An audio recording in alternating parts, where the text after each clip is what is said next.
El apóstol Pablo escribió por medio del Espíritu Santo a un joven predicador llamado Timoteo.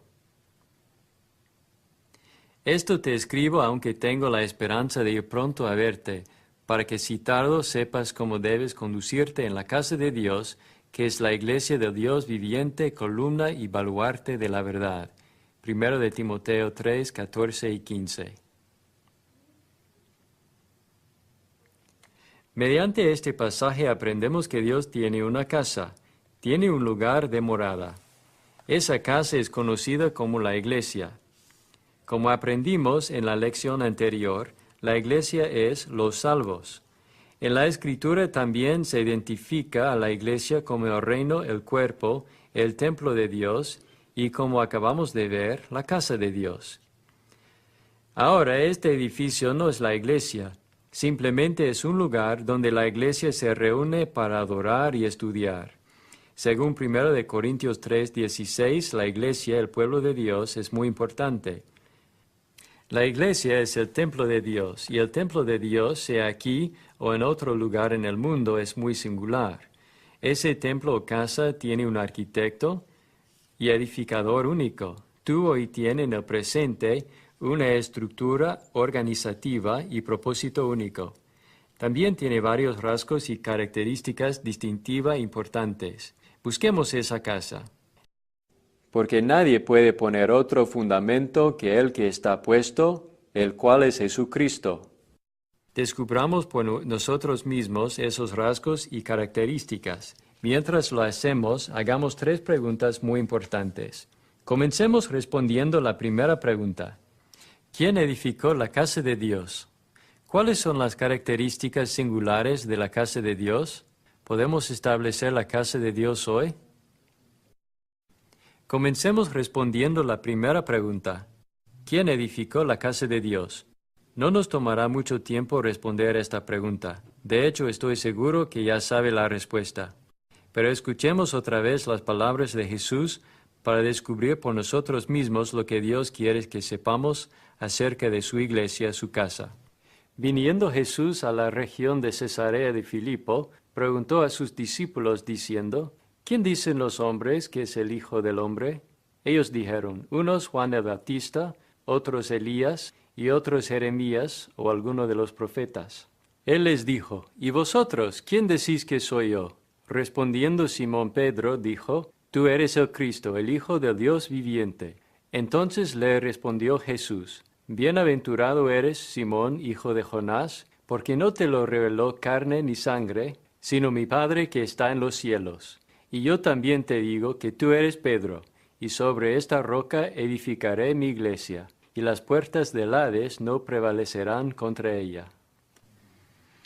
En la última parte de este pasaje podemos ver claramente que Jesús es el edificador de la iglesia. También podemos notar por el enunciado que Jesús hace, edificaré mi iglesia, que el pronombre posesivo mi claramente hace referencia a Jesús.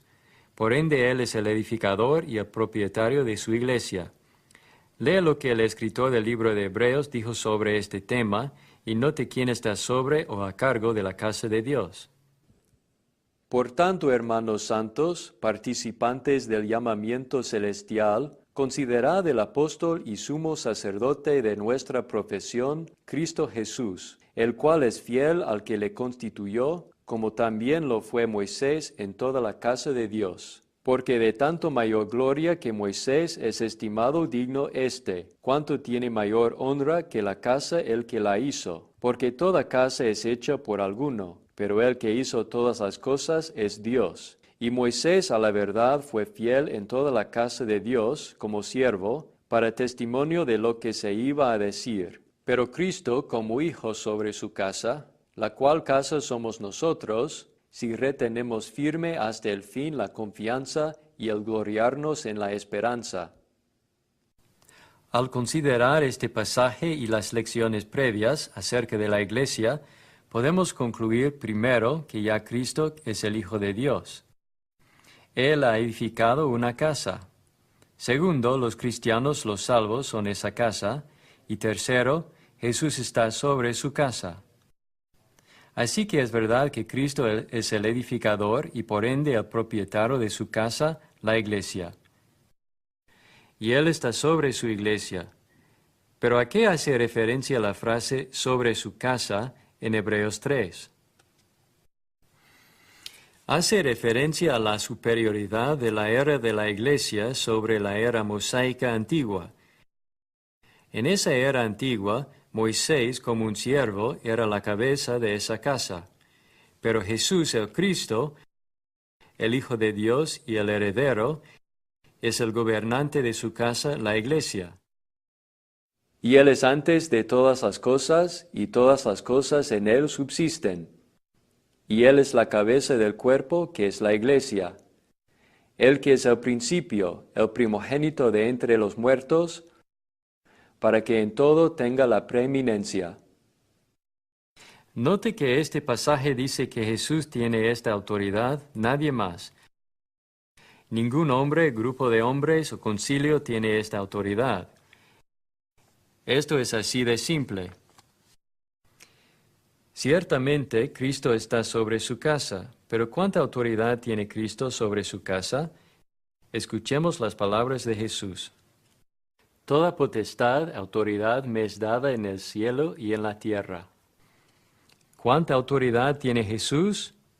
Correcto, Él tiene toda autoridad. Eso excluye a todos los demás.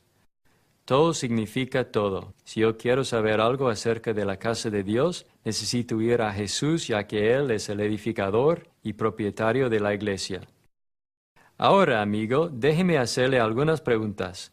Ya que Jesús es el edificador, propietario y cabeza de su casa, ¿tenemos derecho a hacer modificaciones y o añadiduras a su casa? ¿Podemos darnos el derecho de cambiar o remodelar la casa que Jesús ha edificado? Suponga que usted quiere construir una casa en la cual vivir.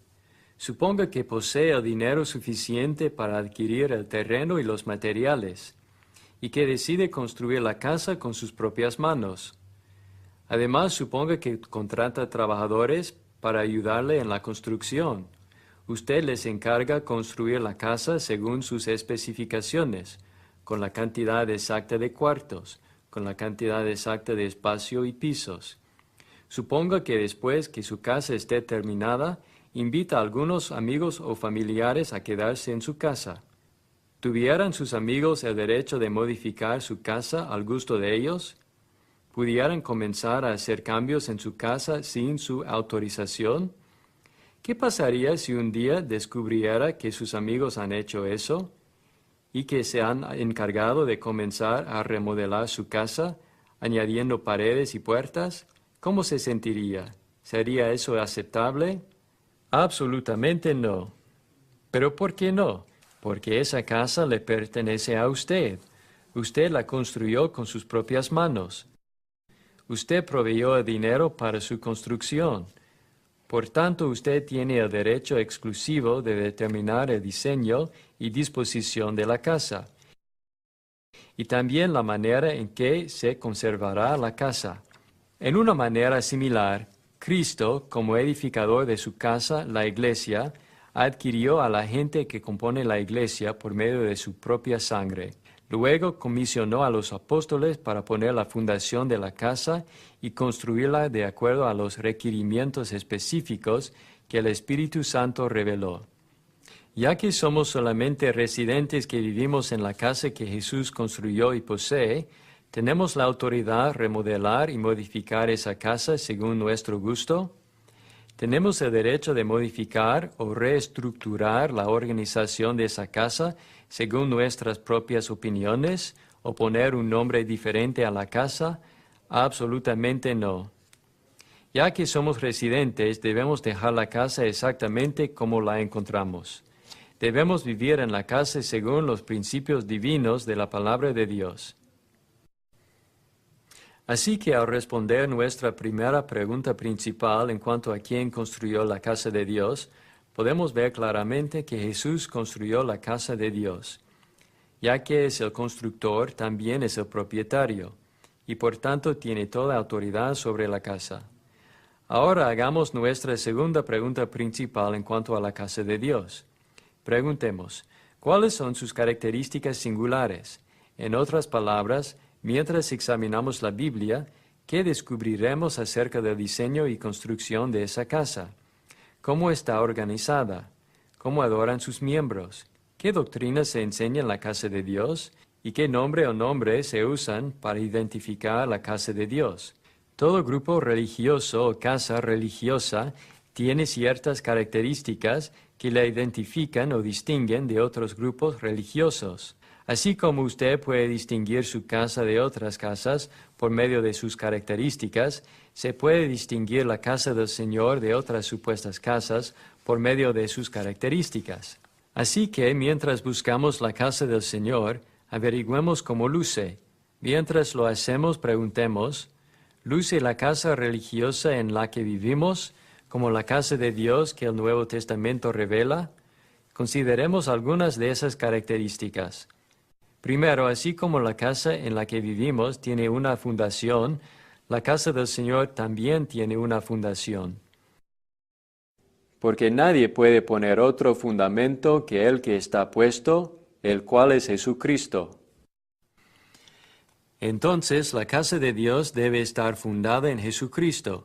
No debe construirse sobre la fama de hombres o sobre alguna doctrina humana, un credo humano o una institución académica. Tampoco debe fundarse sobre lo que puede ser culturalmente aceptable o políticamente correcto. En cambio, la Iglesia de Cristo debe construirse sobre Cristo mismo, quien es el mismo ayer y hoy y por los siglos. Amigo, le pregunto, ¿reclama la Iglesia en la cual asiste estar fundada en Jesús? Segundo, notemos otra característica de la casa del Señor. Como aprendimos anteriormente, la casa de Dios tiene un edificador. Edificaré mi iglesia, y las puertas del Hades no prevalecerán contra ella. ¿Quién es el edificador de la iglesia con la cual se reúne? ¿Pertenece a la iglesia que Jesús edificó y estableció? Otra marca distintiva de la casa del Señor es su nombre. En la Biblia se hace referencia a la casa del Señor como la iglesia de Dios, como en Hechos 20:28, 1 de Corintios 1:2, Gálatas 1:13 y 1 de Timoteo 3:5. Pero ya que Cristo es Dios, también se hace referencia a ella como la iglesia de Cristo, como en Romanos 16:16, donde Pablo escribió, «Os saludan todas las iglesias de Cristo». Nombrar a la iglesia a causa de Cristo trae gloria a aquel. Por ejemplo, en Hechos 20:28, el apóstol Pablo dijo que Cristo como Dios adquirió la iglesia por su propia sangre. Suponga que adquiere un terreno con su propio dinero. ¿Qué nombre debería aparecer en el título de la propiedad? Suponga que usted provea todo el fondo necesario para la adquisición de esa propiedad. ¿Qué nombre desearía en el título de propiedad o en la escritura? Desde luego que es suyo. Usted compró la propiedad y usted la posee. Por tanto, su nombre debería estar en la escritura. De la misma manera, ya que Cristo adquirió la iglesia, ¿no debería estar su nombre en el título de propiedad? Absolutamente. Este pertenece a Cristo y por ende debe llevar su nombre, no el nombre de otra persona. Considere también que el Nuevo Testamento hace referencia a la iglesia como la esposa de Cristo. ¿Qué esposo, incluyendo a Cristo como el esposo de la iglesia, quisiera que su esposa llevara el nombre de algún otro hombre? ¿No debería la esposa de Cristo llevar el nombre de Cristo? En el tiempo del Nuevo Testamento, la iglesia hizo esto. Saludaos los unos a los otros con ósculo santo. Os saludan todas las iglesias de Cristo. Mi amigo, ¿lleva la casa espiritual a la cual asiste al nombre de Cristo? Otra característica de una casa y una iglesia es su organización. Por ejemplo, considere la casa del Señor y la manera en que está organizada. En Colosenses 1:18 leemos que Cristo es la cabeza de la iglesia universal. El Nuevo Testamento también usa la palabra iglesia, en un sentido local, como en la iglesia en Filipos, la iglesia en Éfeso o la iglesia en Corinto. Después que se establecieron estas iglesias, se nombró a hombres piadosos como ancianos para servir en el liderazgo, la instrucción y guía de cada grupo local o congregaciones del pueblo de Dios. Cuando hablamos de la organización escritural de la Iglesia de Cristo, primero debemos entender que las iglesias de Cristo son congregaciones locales. Los que son miembros de esas congregaciones son parte del cuerpo universal de Cristo, cuya cabeza y autoridad suprema es Cristo mismo. Cristo ha dado instrucciones concernientes a la organización de cada iglesia local. Debe haber ancianos que supervisen la obra local. Y constituyeron ancianos en cada iglesia, y habiendo orado con ayunos, los encomendaron al Señor, en quien habían creído. El término anciano hace referencia a alguien que, junto con otros ancianos de la misma congregación, es responsable de pastorear un único rebaño congregacional. En el lenguaje del Nuevo Testamento se identifica a estos hombres con 3 palabras griegas. Todas estas palabras se usan intercambiablemente y se pueden encontrar en 1 de Pedro 5:1 y Hechos 20, 17 y 28. Note el primer término, presbúteros, que se traduce con la palabra anciano o presbítero. El segundo término es episcopos, que a menudo se traduce con la palabra obispo o supervisor, y también la palabra griega poimen, que se traduce con la palabra pastor. Estos términos hacen referencia a los mismos individuos que han reunido las calificaciones que 1 de Timoteo 3, 1 a 7 y Tito 1, 7 a 9 trazan. Por estos pasajes aprendemos que un anciano tenía que reunir ciertos requisitos. Pero es necesario que el obispo sea irreprensible, marido de una sola mujer, sobrio, prudente, decoroso, hospedador, apto para enseñar, no dado al vino, no pendenciero, no codicioso de ganancias deshonestas, sino amable, apacible, no avaro, que gobierne bien su casa, que tenga a sus hijos en sujeción con toda honestidad. Estos hombres no solamente debían reunir estos requisitos, sino también aprendemos por medio del Nuevo Testamento que estos obispos o ancianos estaban encargados de la responsabilidad exclusiva de pastorear el único rebaño del cual eran parte. Ruego a los ancianos que están entre vosotros, yo anciano también con ellos y testigo de los padecimientos de Cristo, que soy también participante de la gloria que será revelada, apacentad la grey de Dios, que está entre vosotros, cuidando de ella no por fuerza, sino voluntariamente, no por ganancia deshonesta, sino con ánimo pronto. Como puede ver, la casa de Dios tiene un fundamento, un edificador, un hombre y, como justo aprendimos, una organización singular. ¿Está organizada la casa religiosa de la cual es parte, según las especificaciones de Dios?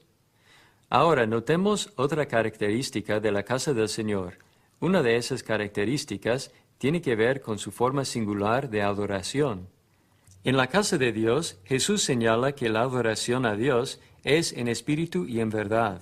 Dios es espíritu, y los que le adoran en espíritu y en verdad es necesario que adoren. ¿Oyó lo que Jesús dijo allí? Dijo que debemos adorar a Dios en verdad. Como aprendimos en la segunda lección, la verdad es lo mismo que la palabra de Dios. Por tanto, adorar a Dios en verdad es adorarle de acuerdo a su palabra. La palabra de Dios, la Biblia, nos enseña que también podemos adorar en vano. Pues en vano me honran, enseñando como doctrinas mandamientos de hombres. Por ende, vemos que Dios no acepta cualquier clase de adoración. En cambio, descubrimos en el Nuevo Testamento que debemos adorarle en espíritu y en verdad, y que nuestra adoración debe ser autorizada por Dios. Entonces, ¿cuáles son los elementos de una adoración aceptable? Primeramente, notemos que cuando los cristianos en el primer siglo se reunieron, así como la casa de Dios en la actualidad, oraban. Los cristianos deben orar. Ellos oran a través del nombre de Jesús, ya que Él es el único mediador entre Dios y el hombre. La oración fue y es una parte muy importante de la adoración de la Iglesia. En la casa de Dios, los cristianos no solamente se reúnen para adorar, sino notemos que también se reúnen para proclamar la palabra de Dios. Porque nadie puede poner otro fundamento que el que está puesto, el cual es Jesucristo. Cuando la casa de Dios se reúne, se predica la palabra de Dios. La predicación está diseñada a instruir y edificar. Está diseñada a nutrir y fortalecer a los residentes del reino glorioso de Dios, y también a convertir a los perdidos a Jesús. La enseñanza de la palabra de Dios es un ingrediente esencial en la vida y trabajo de la Iglesia. Es la fuente de alimentación que los cristianos necesitan para mantener su fortaleza espiritual. Otros rasgos incluyen su doctrina singular, que es la Biblia, la palabra de Dios. La casa de Dios también tiene un campo específico de trabajo que incluye el evangelismo, la edificación de sus miembros y la benevolencia, es decir, ayudar a aquellos que son pobres o que tienen necesidad. La casa de Dios también tiene una membresía singular compuesta de personas consagradas a ser discípulos de Cristo y que simplemente llevan el nombre cristianos. Muchos de los nombres religiosos modernos no existían en el primer siglo. En cambio, los creyentes bautizados llevaban el nombre de aquel que dio su vida en el Calvario. El estudio del Nuevo Testamento también revela que cada cristiano es parte del sacerdocio. Según la Biblia, no debe existir un sistema de clero y o laicado. Ante los ojos de Dios, cada creyente bautizado es considerado un sacerdote y por tanto puede y se espera que ministre en la casa y o templo de Dios. Finalmente, la casa del Señor tiene ministros como los diáconos y predicadores o evangelistas que deben reunir ciertos requisitos que el libro de 1 de Timoteo lista. Estos hombres son siervos en el cuerpo de Cristo, juntamente con todos los miembros de la Iglesia, y se les prohíbe llevar títulos religiosos como padres o reverendos. Así que, mi amigo, al responder nuestra segunda pregunta principal, podemos ver claramente que la casa de Dios tiene muchas características únicas y distintivas. Con cada característica, podemos ver la manera en que la Iglesia de Jesucristo debe estar organizada, la manera en que debe adorar y la manera en que debe enseñar. Ahora hagamos nuestra tercera pregunta principal. ¿Podemos establecer esta casa hoy?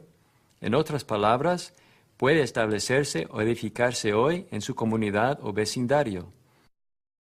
La casa que Jesús edificó y estableció en el primer siglo. La iglesia de la cual leemos en la Biblia. Preguntemos a alguien que es un constructor y un predicador. Las iglesias son muy similares a las casas. Tienen un diseño y por ende un diseñador. Tienen una fundación y estructura. Tienen características singulares que les hacen peculiar para sus propietarios. Cada casa tiene un juego de planos. Si construiría esta casa o cualquier otra casa, no supiera dónde comenzar sin un juego de planos. Al seguir los planos, puedo construir una casa exactamente como el diseñador arquitecto la planeó. Algo que se debe mencionar es que si tuviera un juego de planos, pudiera construir la misma casa en Norteamérica, Sudamérica, África, Europa o Asia. Simplemente al seguir los planos y mientras que los materiales de construcción existieran, pudiera construir esta casa en cualquiera de esos lugares, ahora o 50 años después. Cuando se trata de construir la casa del Señor, puedo hacer lo mismo. Puedo tomar la Biblia y usarla como el patrón o juego de planos, y construir la iglesia del Señor en Norteamérica, Sudamérica, África o en cualquier otro lugar. Si siguiera sus instrucciones en cuanto a su organización, su nombre y su adoración, y si enseñara lo que el Nuevo Testamento dice concerniente a la entrada a la iglesia del Señor, ¿no sería esta la casa de Dios? Si yo puedo tomar un libro de credo denominacional, estudiarlo y establecer una iglesia denominacional por medio de sus reglas, ¿por qué no pudiera solo leer el Nuevo Testamento de Cristo y usarlo para establecer una iglesia de Cristo? Ciertamente la iglesia de Cristo y la casa de Dios son lo mismo. Si quiero establecer la casa de Dios en cualquier comunidad, entonces debo seguir el plano que se encuentra en el Nuevo Testamento. Ciertamente se debería usar la Biblia como el plano para el establecimiento de la iglesia y para vivir la vida cristiana. Por ejemplo, considere lo que el apóstol Pablo dijo acerca de la palabra de Dios como un plano o patrón. Retén la forma de las sanas palabras que de mí oíste, en la fe y amor que es en Cristo Jesús. Ahora escuche lo que el apóstol Pablo dijo acerca de seguir las enseñanzas que los apóstoles establecieron en la palabra escrita. Así que, hermanos, estad firmes y retened la doctrina que habéis aprendido, sea por palabra o por carta nuestra. Según Efesios 2, 19 a 22, los apóstoles nombrados divinamente ayudaron a Jesús a poner el fundamento de la iglesia.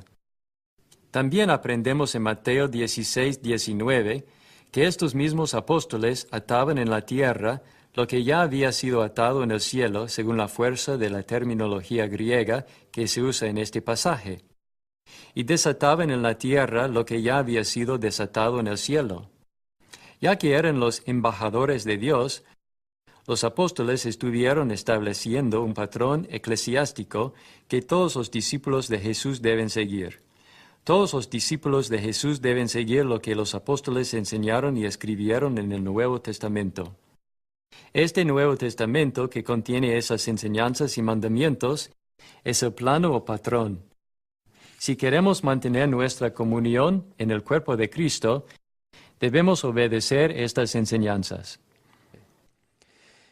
Si alguno no obedece a lo que decimos por medio de esta carta, a ese señaladlo, y no os juntéis con él, para que se avergüence. Así que al responder nuestra tercera pregunta principal, ¿podemos edificar la casa de Dios hoy?, debemos responder sin duda, sí.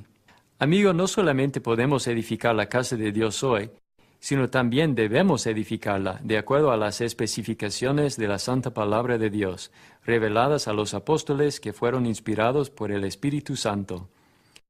Seguir la autoridad apostólica que los escritos del Nuevo Testamento revelan no es una opción. Se debe seguir y obedecer lo que está escrito allí. Y según un principio del Antiguo Testamento encontrado en Deuteronomio 4:2, no debemos añadir a la palabra de Dios. También se encuentra este mismo principio en el Nuevo Testamento. Yo testifico a todo aquel que oye las palabras de la profecía de este libro. Si alguno añadiere a estas cosas, Dios traerá sobre él las plagas que están escritas en este libro. Y si alguno quitare de las palabras del libro de esta profecía, Dios quitará su parte del libro de la vida, y de la santa ciudad, y de las cosas que están escritas en este libro. Ahora, mi amigo, déjeme preguntarle algo. ¿Ha añadido usted o los que adoran con usted algo a la casa de Dios que Dios nunca proyectó o autorizó? ¿Posee la iglesia con la cual se reúne las características que el Nuevo Testamento revela? Si hiciera una comparación entre la iglesia del Nuevo Testamento y la iglesia a la cual pertenece, descubriría que ha sido edificada sobre Jesús, lleva la iglesia a la cual pertenece el nombre de Cristo, ¿es Jesús la cabeza de la iglesia a la cual pertenece?